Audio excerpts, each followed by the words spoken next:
Anakin is here, and I've got a couple folks from Wargaming here to show us the new patch for World of Warplanes. I've got Ivan and Gareth here. Guys, thanks for joining us on the set. Hey, our pleasure. Our pleasure. All right, cool. So the game came out officially about a month ago? Just over a month ago, November 13th, I think, was NA's release, yeah. Yeah, and so this is the first post-release patch. What are you guys working on?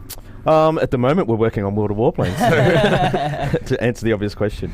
So yeah, it's the first post-release patch, so it's pretty highly anticipated by the community in general. So it's pretty important because we're not so much focusing on new content, although there is obviously some new content there. But what it was it's sort of made up of two things, which is a lot of the stuff we decided to hold back for release in order to make the game stable and fun. Yeah. So it's sort of to us like we're giving our players an early Christmas present. It's like, here's the full, intended launch client for World of Warplanes, but on top of that, it has a hell of a lot of changes for all of a lot of the different flight mechanics, which is purely based on player feedback. So pretty exciting times, yeah. And we're giving our players an actual Christmas present. Yeah, as well. Yeah. Nice. So we've actually got it running right here, and I see that you've made a very beautiful plane. Well, thank you. This is my control option. One of the things which we added with this patch, which a lot of players had been asking for, was more customization options. So this is actually one of the brand new planes which we just introduced with the patch, and you can see, in addition to all of these fun paint schemes, which some of which were just added this patch, we've also added a whole host of nose arts. You can see I can change the customizations options here, and then we've added over 200 emblems this patch. So in terms of being able to make your plane into exactly what you want to see, and getting that recognition in the skies or having a specific makeup, definitely more options with that here, and we can put all and a lot of these are actually camo schemes that were in the alpha and beta phase that we decided to actually put out into the release client as well. So a lot of the guys that were playing in alpha beta can go back to the glory days and go back to their sort of original aircraft that they had during that period. Relive their past glories. That's it, man. That's it. So yeah, lots of cool stuff, and really gives customization options. You want to jump into some of this content here? Let's do it. Why not? All right. So just a reminder to anybody watching this, if you happen to be watching this on the Twitch stream, I'm in the chat right now, so if you guys have any questions about the game, I'll be glad to throw them towards Ivan and Gareth. They love the shark plane. We're getting a lot of all caps shark plane. Shark plane. Now, so. Well, my big contention point right now is whether I prefer this plane or this plane, the TA-183.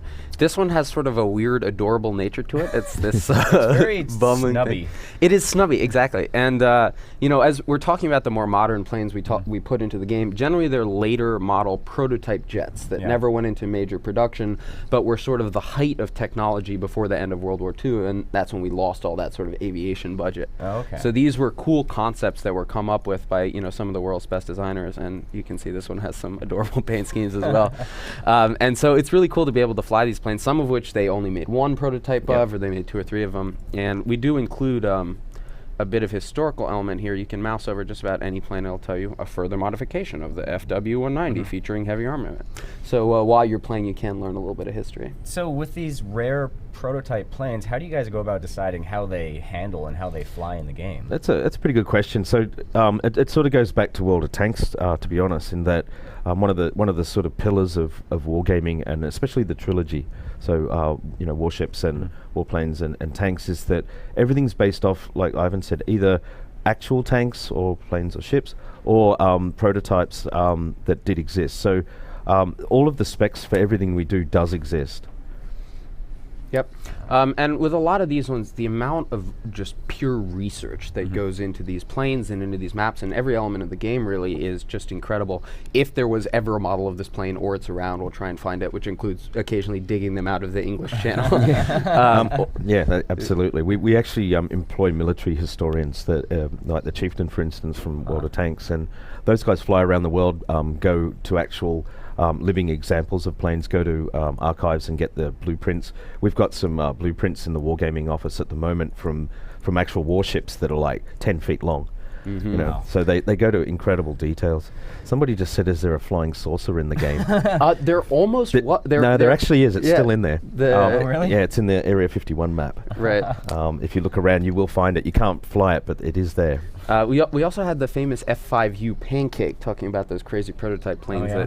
that, and players actually, it's not in there right now. We're looking into putting it back in a future patch, but very cool plane, and it looks like a pancake. And players were crazy about modding them and actually built a pancake skin for it. So colored the plane pancake colors and put a big pat of butter on the back of it. So that's amazing. yeah, that's pretty cool. So we are doing some giveaway stuff on this stream here. You guys can tweet at GameSpot and use the hashtag WOWP for a chance to win a gold code. So bear that in mind. Get to Twitter and start tweeting at us. Yeah, we're actually giving away 3 different bonus codes for gold and XP, 3-day premium, isn't it? Yeah, 3 days of premium, 300 gold. We're yeah. also giving away a couple of ME-209Vs. That's one of our new premium planes. That's actually shown here, beautiful right now. Ooh, nice. Really cool boom and zoom plane, similar to the Messerschmitt 109s. And in addition, if you're into big prizes, looking for a little something extra this Christmas, we have the Aurora sweepstakes. Yeah, we're giving away an Alienware PC and keyboard set. Go to worldofwarplanes.com to enter the sweepstakes. Yep. So in order to be eligible to win that computer, what you need to do is go in and complete our 4 tutorials. So if you are just new to start out the game, we do give you little prizes for them. I've completed them here. But if you do complete these tutorials, we give you, I think, a total of 150 gold. So you get actually a little bit of paid content in there. Okay. And it'll give you a sort of a holistic understanding. We've just added a new one, so we're trying to focus on that. That's new for patch 1.1 is the ground target assault tutorial, which is pretty damn cool. Yeah, it's interesting. And so if you do complete those 4 tutorials, all you have to do is download the game. It is 100% free. You can download it right now at www.worldofwarplanes.com. Complete this tutorials. They are right there, and you'll be eligible to win a $2,000 sweet, desktop computer with all the trimmings. Sounds good to me. We are getting to the obvious question of World of Warplanes on consoles. Gareth, can you tell me anything about that? Yeah, I can actually. So I think a lot of our players and people in the gaming community know that we're partnering with Microsoft to do tanks on 360. Right now, that is our focus. We need to get that right. We want to be the first AAA game, free-to-play game partnering with Microsoft on console. So we want to get that right first, and that is our absolute 100% focus. I think once we see how that goes and how it survives in the wild, then we'll look into making announcements about future stuff. But we see it as a big future and a very viable platform for especially in the West and in the US market. It's a very console-dominated market, whereas a lot of the other areas where World of Tanks and Warplanes are doing well are primarily PC markets. So this is a big deal for us, especially in the US, and we want to get it absolutely right. So we'll be able to answer that, I would say, sometime next year. All right, stay tuned, guys. Yeah, and right now, we're talking about this amazing new content we've released, and for example, we're on one of our brand new maps here, and you can see there is a lot of work being put into this stuff, and it's just chiseling out everything to make it as perfect as possible. So when we do add new content or expand to a console or something like that, we have a really solid base to build upon. Which one's this one, Ivan? This is the Tier 10 FW252. So this is the highest tier Focke-Wulf in the game. We are on the Adriatic map here, probably that is Adriatic, based on Monte Cassiano, which is outside of Rome in Italy. And what's cool is one of the things we've added this patch is ground battles actually going on under you while you're flying. So yeah, and that's just not on the new maps, right? We've added that some of the older maps so that the actual living battlefield concept, which is something that we've got some more really exciting gameplay coming in based on the living battleground on the ground, which was pretty exciting for next year. But you can see that there's a lot more stuff going on underneath, which is pretty amazing. Anti-aircraft and just all kinds of fun stuff. And getting these new maps in here is so much fun, because we talk about to some degree the static nature of the game, and what you learn as you play and you explore the new content is that there's an incredible diversity to how maps, to how planes, to how anti-aircraft fire even can affect your game. So learning how to use these mountains to your advantage, and that you can avoid a heavy attack fighter that's bearing down on you by taking advantage of terrain, by pulling them over your own anti-aircraft fire. Every time we add a new map, it's a whole new element to the game. And you talk to the esports guys who are trying to nail out all the best spots, and it's just an incredible level of sort of focus that goes into learning this stuff.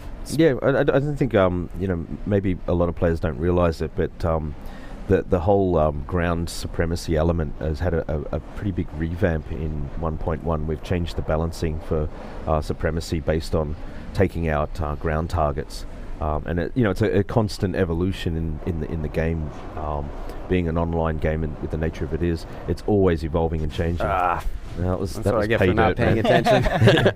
So yeah, there's quite a few changes in 1.1 to the way supremacy works and how ground targets interact with the game. So what have you guys learned about the game since it's gone live? Because obviously, it was in alpha and it was in beta, and you try to tune it as much as you can, but there's only so much you can learn before you actually push the game out into the wild. Obviously, there's the whole progression. So we're learning now how fast people are progressing and how they progress. So you can't really do that until you're monetizing effectively, because that changes everything when it's real currency. During the actual beta period itself, we were in beta for a long time, and that was by design, was because we wanted to nail the flight model and the balance down, and that just took a long time. One of the big things we learned from developing tanks and then moving into warplanes is, tanks are much easier to make a game out of than warplanes. You've got that whole third dimension element. Another dimension makes it tough. Yeah, makes it, because tanks are just bang on the ground, which means their physics can be pretty much exactly how they should be. But when you try and do an aerial combat game, you can't have the physics exact because you're restricted to a 24-inch monitor and a certain resolution and speed. So if you were to actually have the real flight speeds in there, by the time you saw the pixel coming on your radar, the thing's past you. So that was one of the other things we learnt. But specifically from launch to 1.1 was the boom and zoom mechanic, and it wasn't an exploit. It's an actual official, a viable strategy. It's a viable strategy, and that's, so for those who don't know the game, how would you describe boom and zoom? Okay, so boom and zoom. So the two key mechanics that we look at with warplanes are turn and burn and boom and zoom. Boom and zoom is climbing a high altitude, using a plane that has less maneuverability but higher firepower in order to zoom in, take somebody out, fly back up to high altitude, and then turn around and boom and zoom again. A turn and burn fighter is going to be able to do those sharper turns, those more complex maneuvers, and can take down a boom and zoom fighter if they get them to that lower altitude. And that's the problem, was that the way that dispersion worked and the way low altitude flying mechanics work, that the heavy fighters could just at the start of a battle, because they got increased speed, could just go straight up, and then some of the more maneuverable light fighters couldn't pursue them. And the way dispersion works is, as you're climbing, your accuracy decreases. So these guys were just, not exploiting it, but they, the community had certainly learnt that was a viable, strong tactic and an imbalance in the game. So we didn't want to eradicate boom and zoom in any way. What we wanted to do was level the playing field. So there's been a lot of changes in this patch to dispersion, the way firepower works, and low altitude flying. So it's going to be an interesting sort of week or two now as we listen to the community and see what these guys think about it and see if the balance has changed. Yeah, and that's interesting, because like you were saying about tanks, that whole y-axis element is something that doesn't really exist there, but here suddenly crazy new strategies open up. Yeah, and that's pretty astute, because World of Warplanes really is a game about tactics and different maneuvers and skills and learning those. And whereas tanks is a lot more terrain-based, different game. I wouldn't say one's better or worse in any way. But it's a different speed. World of Warplanes is more appealing to me as a sort of a traditional American gamer. And we're talking about the console market, because I love the speed. I like the fact that something is always exploding. There's always something happening here. So and this is tanks is a is little this more Fortress, slow-paced. or is this still? So this is Fortress. So this is probably based on Kamianets-Podilsky. I'm sure I'm mispronouncing that horribly. Totally. Ukrainian fortress, and we go out, we check out these maps, and when we're looking at places, it's not just where did a historical event happen. It's what's going to be fun to fly in. Is this Star Wars Beggar's Canyon here? Are we like battling it out? Right. But it's actually, that's an interesting point. It is a bit of both. I remember someone was talking to me at E3 about warships, about actual locations. Are these modeled with the same degree of accuracy that we put into the actual vehicles and aircraft and everything? And the answer really is, based on what Ivan just said, it's a combination of both, but we want to have that look and feel of the time and the period, and the render is set up to look like a World War II film in a lot of ways. The colors and the locations are where famous events did happen and where the different theaters during various engagements did occur, but they are made primarily as a gameplay based mechanic. So they have the look and feel, and a lot as close as we can get them, but it's all about gameplay. Right, and when we're talking about the upwards dispersion change we did recently, there's times when we have to balance accuracy and fun. And shooting a plane straight upwards into the sky, as I'm doing here, will obviously give you less accuracy because you're flying straight upwards, you're using your engine power, you're vibrating. Right. But that being said, it reduced the viability of taking down those boom and zoom fighters. So what we did was, without completely removing the mechanic and leaving some of the accuracy, we figured out how to tweak it based on what the players were saying to make the game as fun as possible, but to still have that cool historical element. And then we add fun stuff, like we added, you see these red tracers here, we just added this patch. So, nice to have a little bit of leeway there. Gotta have some bling, right? Yeah, gotta have some bling, exactly. Uh-oh. Uh-oh. Taking some firepower. Taking some dangle is how I like to describe it. Taking some dangle. On my first ever live stream, I shouted at the top of my lungs, I'm taking some dangle! and, so that's my go-to now. But as you can see, these new maps are they're incredibly detailed, and we use them to iron out the gaps, and we find out what players really like, and we combine those things. So one of the things that we learned from our earlier patches was that the lighthouse map people really liked because of the clouds, but it didn't have a ton of stuff on the ground. So you want so a map that has cloud level midway is appealing because you can lose your enemies in it, but you don't want there to be nothing on the ground. So what we did is we created this big battlefield out here where it's open, and this is where you're just dirty down to the earth, dogfights are happening, and you can run up in those clouds if you need to. And then if you're in that little fighter and you want to find some place where you can, hide and get out of the action or use that terrain to your advantage, you can fly over here, and suddenly you have all these terrain elements. You have the bridge you can fly under, and one of the most satisfying things in this game is flying and having a guy on your tail crash into something behind you because you're maneuvering better than he is. Yeah. That's always fun. You see that Ivan was flying there with no hands. Yeah. Mom, no hands. Yeah. And the community has been such a huge part of helping us with this. You'll notice I created this this training room just randomly, and you can do this in game if you guys do want to get in and practice. Just create a training room. You don't lose anything for it, and just fly around, check out the new stuff. And Crash Tailspin just jumped into the game, and so we have these there he is. These core testers who are just have been with us for over a year, and they write us these incredible feedback reports, and they're the guys who are going in there and playing every single plane and saying, this one's a little off, here's how we could fix this. And to see these guys in here every day just helping out and watching the streams and getting on the forums is really it makes it all worth it. So. Well, it's an integral part of the process. Back in the early days of game development, it was very much a static, isolated experience where, you had your Yoda-type game designer who'd worked on some game before saying, this is the game I want to build, let's do this. And those days are long gone, which I'm pretty thankful for. And now it's really much a case of, finding out what your players like and working with them. And Crash is a really good example. He's been around since the earliest days, and he's just recently done a few articles for us as well. And we're talking to him at the moment about coming into the wargaming offices and doing some more stuff with us because he's a real pilot and he gets it and loves our game. So he's a very good ally to have. Yeah, for sure. I can imagine. And we love the players. We reward them for that. That's why we're constantly having those events. That's why we're giving away an Aurora Alienware, and that's why we're giving away stuff on the stream. It's like, thank you guys for supporting us and making this game into what it is today. So, and we're jumping into a real battle here, so you can see this is classic World of Warplanes format. It is 15 on 15 combat. You can notice that the new Focke-Wulf line is pretty popular. Yeah, we've got 5 of them there. That is actually a Henkel, which was manufactured by Focke-Wulf. I've got players asking me questions here. I'll say, on stream, sir. Message you later. But so then we have this 30-second waiting period where we're looking around. Looking where your allies are is important because otherwise you will crash into them. So I definitely try and avoid that.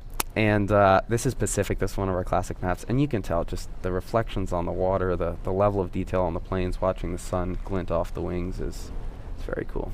And one of the cool things about Warplanes is it's the next iteration of the Big World technology that we partner with, and they're now part of the wargaming family. My fellow Aussies down in Sydney working for Big World, and this is the next iteration because the big sort of difference in terms of engine and specifically renderer that really became apparent with World of Warplanes is draw distance. You don't have terrain blocking. You don't have, you have a lot of occlusion culling going on. So you don't really get to see anything. And those maps are 5 kilometers square or something. Yeah, whereas they're in Warplanes they're 15 kilometers. You can see right to the horizon. And Yeah. having that really high draw distance is very important in Warplanes. It's integral to the gameplay and the look that we wanted. We wanted a spectacular, sort of legendary experience that you really got that feeling of being in the location. So we updated it very heavily for Warplanes, and another reason why we didn't launch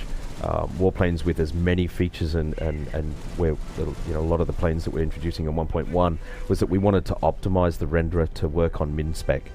So we made a conscious decision in the last 3 or 4 months of beta to hold back on features and functionality and go for optimization so that everyone could play it. And I think the guys did an incredible job They've in done a Kiev. great job. And we've been seeing improvements across the board with Oh that. yeah, it's amazing. There was like a 50% increase on some different specs, and this render will be the basis of what we're using on warships as well. I've seen it already implemented, and you can see in this one, the specific map, as I call it. It's just got incredible shader effects on the water. So Warplanes has really led the way for the guys on warships to take that to the next level. Yeah, and actually some of the ship models on this map are actually from the warships. And vice versa. And vice versa. Yeah, exactly. yeah. Some of the aircraft model that the guys developed for Warplanes is being optimized to be used in warships. They don't use such, they don't use higher poly models when they take them to the other products, because they're usually an ancillary part. The focus on warships is about highly accurate warship models. You don't want to waste your poly count on something that's only seen and used for as a ground attack defense. We've got a challenge request from the Twitch chat. All Talk right. Sweet wants you to nosedive to the ground and pull up at the very last second. Done. Watch out for that plane thing. Yeah. Fail. That was a total fail. Wait, what do you mean pull up at the last second? You didn't Wait, hear the we second missed that part, did you? detail. Yeah. Sorry, Talk Sweet. Yeah, well, one of the things to keep in mind is that you can really modify your planes to perform in different ways, even as different types of aircraft. So we talk about the boom and zoom aircraft with the new Focke-Wulf line, and they have this incredible engine power, and they have reasonable hit points and good firepower, but they don't have that maneuverability. However, the beauty of the module system, and I can actually go out to the module system here and show you, is that you can switch up the guns, the engines, the air models on your planes, and that'll actually change your performance and can completely change how a vehicle performs. So for example, if we look at the Lag 3 here, which is a pretty dominant Russian fighter, in the upgrades menu we have an option between like 6 different guns here. And normally you would think you want just the biggest armament, but if you want to play this plane as a turn and burn fighter, you're going to switch it up. So I actually have the option to remove one of my guns here, and I'm going to lose 24 firepower, but I'm going to gain airspeed and maneuverability. Okay. And so if I wanted to completely outfit this plane to be lighter and faster, I could keep removing guns. I lose 77 firepower here, but now I'm actually pretty maneuverable, almost on the level of a Japanese fighter. So by switching it up based on your playstyle, there's actually a number of different lines you can go down, and by modifying them really be viable. And that's one of the fun things of the game, is that customization. Yeah. Agreed. That's certainly one of the things that we bought from all the time that we've had tanks out in the wild was that customization ability. I think it's one of the things that we sort of pioneered and what we're known for, but it goes past just customizing your aircraft. The control schemes can also go to that as well. A lot of people start off with the mouse mode, which is fantastic. It's we designed it specifically to be a great entry point, but none of the other 3 control methods, whether it's joystick or gamepad or mouse and keyboard, are any better or worse. It's just what you prefer, and that's very similar to the modules. And what we do is we move the complexity to how you customize them. So if you want to be a joystick pilot and really try and go for more of a simulation style and use the more advanced parts of the aircraft and flying, you can do that. But as a default, we just send you in with a mouse and keyboard and let you just basically point where you want to go. You can essentially play the game with just the mouse if you really wanted to. Absolutely. And then one of the beauties is we give you the option to be more specific if you want to be. So we look at our controls menu here, very user-friendly, simple to use. And to switch between control schemes, you just click a button. Bam, I'm on keyboard, I'm on mouse, I'm on joystick. So in these mouse, you're going to start with the basics, but when you get into flight, you can see I've bound my roll keys, my pitch keys. You can bind your yaw, your air brake, increase and decrease throttle. I do not have flaps bound. That's interesting. I'll bind that. And in doing that, you can notice, so I'm going to hold right click here, which is our free view. I actually have full joystick level control of my plane because I've bound all those movements to the keyboard. Just answering a question here on the Twitch channel. A lot of people asking, is it out now? Yes, it is. It's live. Download it for free. Yep, just go to worldofwarplanes.com and download it for free. And how about the update that we're looking at here? It's This live. is It's good It's to go. live. Yep, went out Thursday. So what you're seeing now, you can go straight to worldofwarplanes.com and download it for free. We also have a ludicrous, and I mean actually ludicrous number of specials and events going on this month for the holidays. Definitely get in and create an account now if you think you might be playing a little later, even into January, because we are going to be giving away an awesome gift plane to all of our lovely players.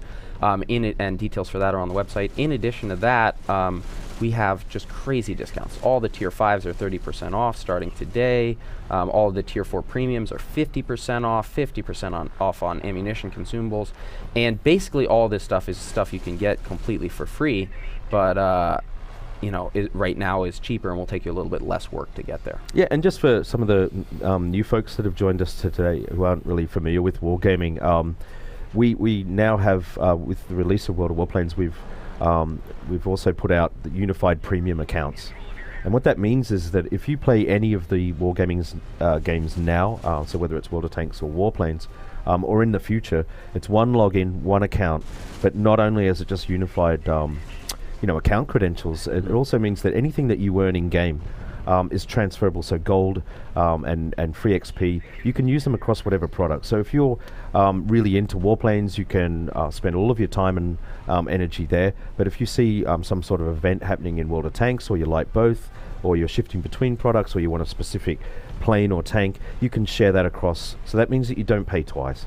If you want to come in and when I say pay, it's not just dollars, it's time, right? So if you want to spend all of your time just playing events in World of Warplanes, but you do clan wars in World of Tanks, you don't lose. You can take it right across products. So that's pretty amazing stuff, and that counts for premium time too. Has that presented any sort of challenge for you guys, balancing out the progressions in those games so that you don't have like crazy exchange rates between titles? Yeah, it was. It was actually one of the primary reasons why Warplanes was delayed, because we wanted to get that right. And there's a lot of hidden gotchas that come into the economies of both titles when you start doing that, because Tanks is much slower in many, many ways. And so, progress matches are over in a few minutes in Warplanes sometimes, so you seem to be accumulating faster. One really good example, Sean, to answer your question, was very recently when we turned on free unified XP. It means that people in World of Tanks have been playing for 3 years, had this huge stockpile of free XP that they could jump into planes and basically burn through the tiers really fast. And we saw in some of the super test servers that this was happening, and one of the to sort of the sort of outcome of that was you were getting a lot of tankers that were very experienced tankers suddenly at tier 10 in warplanes, and what they were finding was that they're getting absolutely slaughtered because it takes a lot more skill to play warplanes. Just in learning to fly and the maneuvers and learning the game, it's a higher skill level. So we actually put out a series of community articles and a lot of stuff on the social channels saying, you know what, guys, take your time. There's no hurry, and what you really need to do is play the mid-tier aircraft and go right from the biplanes and early single engine fighters and learn the maneuvers and then progress through at a decent rate. Otherwise you'll end up at tier 10 and just get slaughtered by some of the top guys. Right. And one of the things that I really love about this game, which I think we did better on this game than we did on World of Tanks, although I love World of Tanks as well, is it's really fun to play right off the bat. As soon as you get into that, like the first time you elite out your tier 2, and by elite I mean you put all the engines and modules and whatnot on there, you can get in the sky and just have an amazing game, and those biplanes are a lot of fun to play. I mean, I'm in a tier 3 battle right here, and you could get to tier 3 in half an hour, and it's fun. Like, there's just stuff exploding all around me, and these slower planes are actually a lot of fun to play because it's a little bit more manageable. It's a little bit more focusing on, well, that guy did the nosedive I did earlier. And it's pretty incredible to be able to jump into a battle at what is essentially very early game content and to be having just tons of fun and feel like you're playing, a full-on Endgame, because in many ways you are. This guy is not gonna, he's gonna get me, unless he's very bad. And he's very bad. All right. Nope, he's got me. Oh, you want to watch out for that guy. Go down. Yep, but I thought my flaming husk of a plane was going to take him out for a second there. Nope. Didn't quite happen. And there's definitely more things we're working on polishing, but people keep asking about, new game modes, new content, and all that stuff we're going to keep doing, but we're working on cementing what we have. We're trying to make it as solid and wonderful as a game. And on that note, this map actually is Harbor, completely redone last patch. The water effects were updated. I mean, just look at these reflections over here. The cloud particles were improved. We're not getting that great of a view of it now because everybody on my team is dead. But, oh no, it's 1v1. All right, so this is where the game gets awesome. So we have one person with 5 health left, one person with 300 health left, but with half the maneuverability. He doesn't have it, and he got him with the tail gunner. So this guy actually has a rear gunner on his plane, and because he was low enough health, he was able to take him down. That was a good fight. Yeah, that was good, and that's what's great about it, because for me that was an exciting battle. Like, I got 4 kills, okay, great. Right. But for those 2 guys, you get back to the hangar and you're like, oh boy, oh boy. So somebody had on Twitch adrenaline just asked if this was PC only. Yes, it is for the moment. Yep.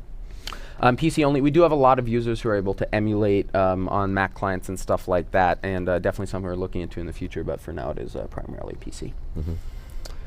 If anyone has a request in terms of planes they'd like to see, if anyone wants me to pull out the famous 190 Butcher Bird, or if you guys want to see some of those Tier 10 jets, we can do that. I'm going to pull out this snub nose one and just fly around here for a bit while we're figuring it out. And any maps you want to show? You want to show on Plateau? Talk about the Arizona thing? Yep. So, we keep talking about the level of detail that goes into these maps, and actually, were you on the Plateau trip? Did you get to do the helicopter? I didn't go there, no, I did not. No, I went out on one of the warships research tours, which was pretty cool, but I didn't go on this one. And so for this map, actually, which we're about to go to here, if you want to take the time, you can actually find it on Google Maps. Oh, really? It's a real location, and we actually had a whole team go out there to map it out and do measurements. And when I think of that, I'm sure they were using like satellites and computers and all that stuff. But I just imagine a guy standing on a rock with one of those like metal circular things, like holding up a piece of paper. But this is a very cool map, because what we did here was we almost completely removed cloud cover. Cloud cover is a big element in some of our maps and not so much in others. But on this map, it is all about the terrain. So you can see basically a cloudless sky. You can get up to those clouds, but that's going to take you a minute. But this is where you get into these amazing, like, battling it out in a canyon dogfight, like flying under these loops. Loosely inspired on that scene from Top Gun, I think. Yeah. Is it bad that I want to start singing You've Lost That Loving You? But, and like, so I'm in a jet here and a very little one, so I can fly through that gap no problem. If I've got like a heavy attack aircraft on my tail, I'm going to try and pull him through one of these loops, and he might not even have the wingspan to be able to get through there. So using terrain to your advantage is just a huge element, and learning each of the maps. And of course the maps are randomized. You can't pick that, and that's one of the elements I love, because you need to know how to fly your plane. I don't think I can hit that one, unfortunately, but it's tempting. Is just learning how to use this. And we talked about the power of boom and zoom with last patch, which we sort of fixed up this patch. But this was a map where you could really counter that, because if that plane at super high altitude is coming down trying to kill you, he's over here. All I have to do is dip under a rock, and then suddenly, what's he got to do? Come down to low altitude. Where can I kill him? Right. At low altitude. So is definitely exciting. And these maps, they're just gorgeous. And one of the exciting things is when we get new players coming in, they'll why am I not shooting here? There we go.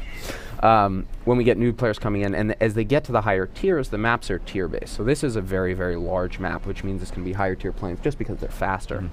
And you'll see these new guys get into a map for the first time, and they'll be looking around. They're like, "Oh my god!" And you'll see that guy wandering around the edge of the map, just like he's doing like a little scenic tour.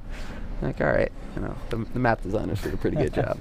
So is this? Were you mentioning that this is based on Arizona here? Yep, loosely based on Arizona. We can't, officially say that. I think. Yeah, it gets a bit of inspiration from Arches National Park as well, obviously. But it's sort of a conglomeration of different styles from that region as well. And a lot of our players will know we we've got a couple of maps like that.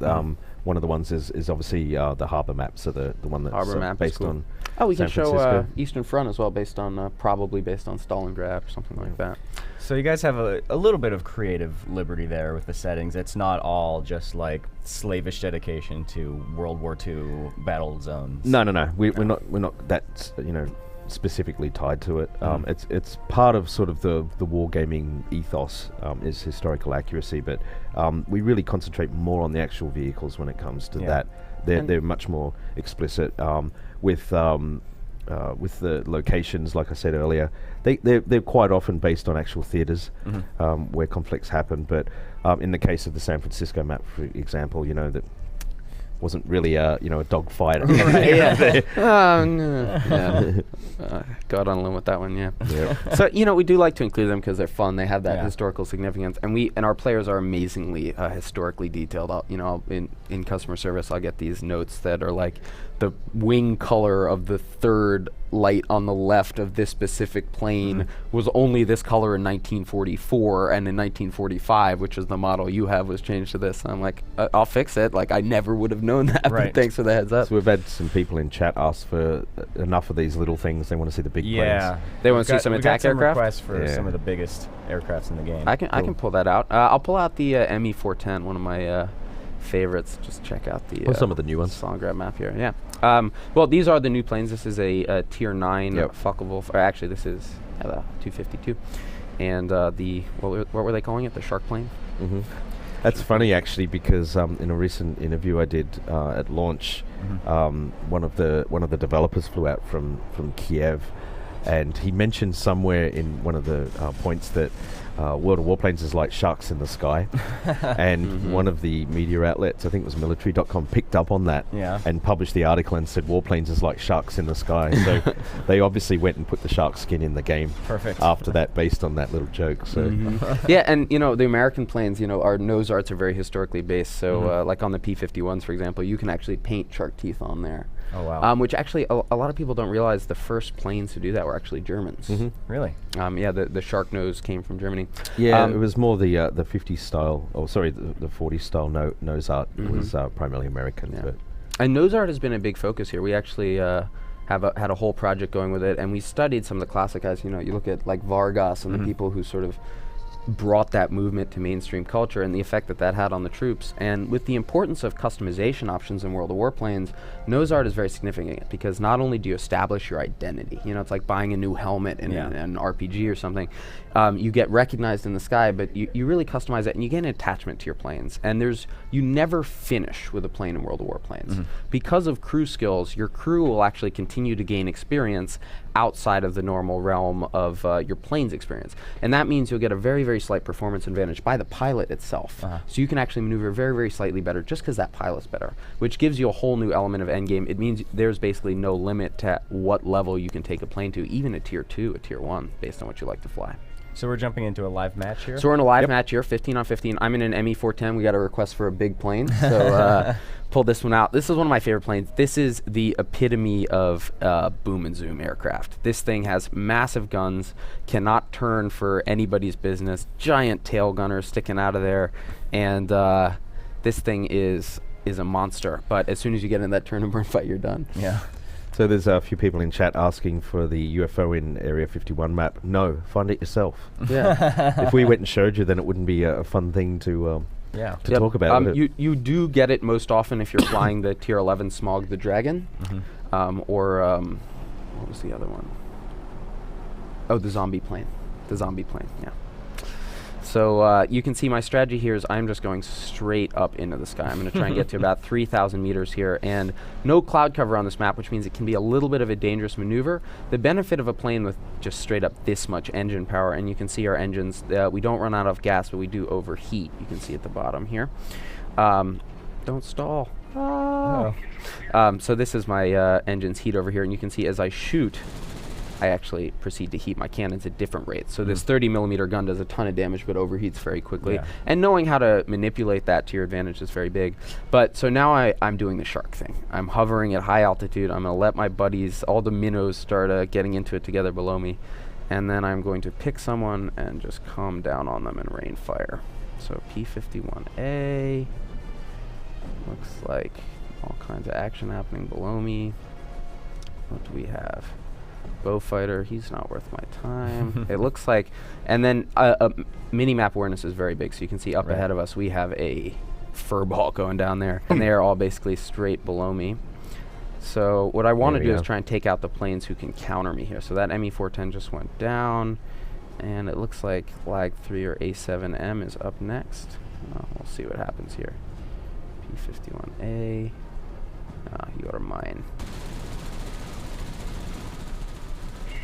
Oh, come on. 13 health. So close. Where's your skill? Yeah, I just lack it. But you'll notice that instead of just turning and getting into the furball here, I'm just going to run away from this fight. So boom and zoom is very significant to be able to use that engine power to just get away so that when I come back, my maneuverability doesn't matter because I'm just coming in from the top and dropping in bullets. If I were to stop and sort of get into a turning fight there, I would just get absolutely demolished because every plane in this battle can outturn me. But now we're behind him, and we can drop some bullets into him with any luck. I'd imagine you would have a hard time going through that canyon there with all the arches, right? Yes. Yeah. You could do it in this plane. You might not be able to do it like in Aleutian or something like that.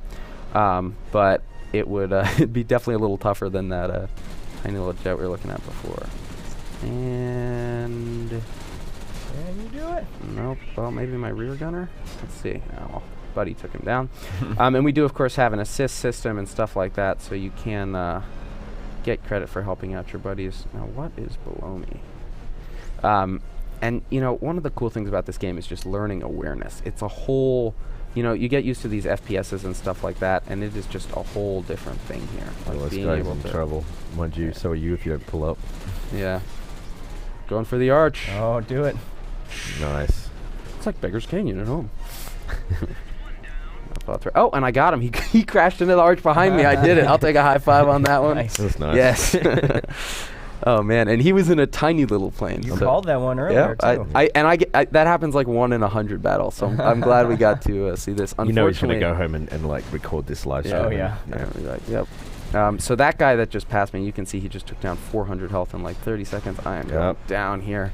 Anybody who's watching on the Twitch stream, I just realized that our faces are over the mini map right now. There is a mini map. Oh right, and I can make that a little bigger so there you you get go. some kind so of that's what it idea looks like. We were actually obscuring it. So. Yep.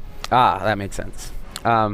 And then we can watch ourselves gracefully careen into the atmosphere. And then, of course, you do have a spectate client. One of the nice things about World of Warplanes is sort of unlike the, I remember playing Counter-Strike 1.6 and 1.3 back in the day, and you had to wait for your battle to end. Yeah. And I just didn't have the patience for it. So in these battles, you can go ahead and spectate your buddies and click between them, and wow, that guy just got torn up. Look at that wing. And look at this detail here. You can like see bits of the map through the holes in the wings in the sky there. But if you get bored, back to hangar, grab another plane, drop right in. Cool. Did we have any requests in terms of the new premiums, or you want to go down the Focke-Wulf line? Let's see. Anybody in the chat have anything that they want to see? And let's see. So we do have all of the new Focke-Wulfs here. Go through those. Focke-Wulf was an incredibly significant aircraft manufacturer. They made the first ever helicopter. Really? Which was actually a dual rotor helicopter. And they built some of the first major ocean covering vessels, really long range vessels, really, really dominant. And looking at these planes, and in Germany at that point in time, there are a lot of very, very key aircraft manufacturers working together. So the BF series and the Messerschmitts and the Henkels and the Focke-Wulfs and all those were all working on these. Someone's requested the new premium. New premium? Which one? So we'll go through the new premiums right now, show you what we got. So on the USA side, XF4U1 was an earlier designation of the F4U. This was the plane that really made aircraft carriers viable during the war for us. This thing has great maneuverability, and it has very quick takeoff and landing speed. What function does that wire serve? Do you know? This wire here is for torsion. It's to keep everything together. And you'll notice that a lot of these older planes actually have something like that. And it's basically because they didn't have the modern materials that we have now when we're building jets. So question in chat, are there missiles and rockets? Rockets, yes. Missiles, yes. Yeah, there are, but not in their modern terms like guided missiles, because what we really do with World of Warplanes is focused on the golden age of sort of aviation combat. And what I mean by that is from sort of the inception, so your biplanes mounted guns, right through to sort of early Korean War, late World War II, so the first jets. And the reason that we keep it within those boundaries is because that's really where dogfighting and everything was done more by the pilot and less by computer and targeting. So modern warfare is not what World of Warplanes is about. So when you say missiles, we have rockets and bombs and missiles and all of that stuff, but they're not guided. So it's not a game about a little more skill, and it adds a very cool element. The rocket kills are extremely hard to get. I'm in an IL-2 here, which is a ground attack aircraft, another viable element for gameplay. This thing has bombs, rockets, huge cannons, and it flies like a refrigerator with wings. But the missiles actually are very interesting with gameplay because they have a specific range. They'll blow up automatically at a certain point, and they're not guided. Which means that if you're good enough with a missile to know the range where it will blow up, you can actually shoot at an enemy and not hit them, and have that missile blow up next to them and take them out, which is super gratifying. The other fun thing about missiles is head-to-head engagements. You'll sometimes have somebody who's like, I have more guns than you, I'm just going to fly into you until I kill you. And you're like, you have more guns than me, but you do not have missiles. So I take care of that one. So very, very different strategy here with this kind of plane. Instead of... I can just show them the UI target on the ground, see? So this is our bomb target, and then you can go ahead and shoot a missile here. And you'll see it just flies perfectly straight and then explodes. There's certainly a gameplay skill and mechanic around that, but one of my favorite classes to play is the ground attack. So this class here, I absolutely love to just keep away from all the kids flying around in their little putt-putt planes and trying to spin around each other. While they're doing that, I'm flying around the map to go and take out the enemy base and weaken their anti-aircraft. Love it. And it's so much fun. Huge teamwork component with that, because a ground attack aircraft by itself is nothing. You can't survive. But having a flight, and you can flight up in game, you can fly with up to 3 buddies or go into training rooms with up to 15 or 30 in total. But having a buddy who's in a flight with you, who's in a fighter, and you're in a ground attack aircraft and looking out for each other, and is really fun. And when you succeed, so one of my favorite tactics is baiting, where I'm in this plane that has 780 health. Most planes of this tier have 300-400, if that, which means I can just take damage all day if I need to. And so I will just get into an engagement where, can I rocket him? No. While you're doing that, Ivan, we're getting the same question again about will this be on console and PS4? And just in case people missed it earlier, we're really concentrating on bringing tanks to the 360 at the moment, and that for us is our first endeavor on console. We want to see how it performs. We want to see how free-to-pay works on console and how people like it. So once we've really answered those questions that we want to know about console, then we can make announcements about further titles. It's very important to us as a company, especially in the US, that we get it right on console. So we're focused on tanks for the moment. So you can see I didn't have a buddy there, and I went down pretty quick. That's what he says. It's because he sucks. Yeah, no, it's true. It's true. We've got some questions about control methods. You're using a mouse and keyboard here, but you can use a joystick or a gamepad, right? Yep, you can use joystick, gamepad, just keyboard, or just mouse. They're all viable. And actually, of our top 10 best players on the server right now, every single control scheme is used. Really? So we have just keyboard players, we have keyboard, mouse players, joystick, and gamepad players. That's what it was, sort of to reiterate on what I said earlier, that we specifically designed the game so that no control scheme had an advantage. Similar to the sort of principle behind free to win as well. We make our games so that they're competitive, and you don't have to pay money to be more competitive. Right. What the payment side of our titles allows you is, if you're restricted to time-wise, you can't play and grind through everything, then you can buy premium time and pay to go through the game a little bit faster. If you want a specific plane you want to work towards, but you just haven't got the hours in the day, then but you do have the dollars, you can pay to get there a little bit quicker. Right. It also allows you to buy customizations.